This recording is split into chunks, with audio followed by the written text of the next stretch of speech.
ইমাম মেহেদী আগমনের সময়। তিনি শেষ যুগে যখন পৃথিবীতে অত্যাচার, অন্যায় ও অশান্তি ছড়িয়ে পড়বে, তখন আল্লাহ তাকে প্রেরণ করবেন। মানুষ তখন ন্যায়বিচারের অভাবে কষ্টে থাকবে, ঠিক সে সময় তিনি উদয় হবেন। তার পরিচয়ে তিনি রাসূলুল্লাহ এর বংশধর, অর্থাৎ ফাতিমা রাহ এর বংশ থেকে আসবেন। তার নাম হবে মুহাম্মদ ইবনু আবদুল্লাহ এবং তার চেহারা নবী করিম এর মতো হবে, কিছু হাদিসে উল্লেখ আছে। কোথায় প্রকাশ পাবেন? অনেক হাদিস অনুযায়ী তিনি মক্কায় কাবা শরীফের পাশে প্রকাশ পাবেন। মানুষ তাকে প্রথমে চিনবে না, কিন্তু কিছু সৎ মানুষ তাকে চিনে নেবে এবং তাকে বায়াত অঙ্গীকার করবে। তার শাসনকাল তিনি পৃথিবীতে ন্যায়বিচার প্রতিষ্ঠা করবেন, যেভাবে পৃথিবী আগে অন্যায় ও জুলুমে ভরে গিয়েছিল।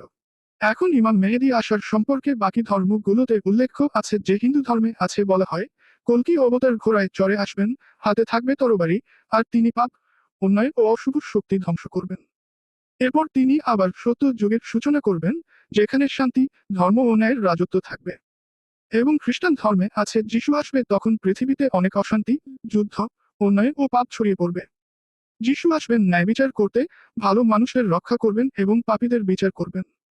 এখন ইসলাম ধর্মে যিশু এবং ঈসা পৃথিবীতে আসবেন। এখন বাকি ধর্মগুলোতে অনেক বর্ণনা পাওয়া যায়। ঠিক এইরকম ভিডিও পেতে ফলো করুন, ইউটিউবে দেখলে সাবস্ক্রাইবও করুন।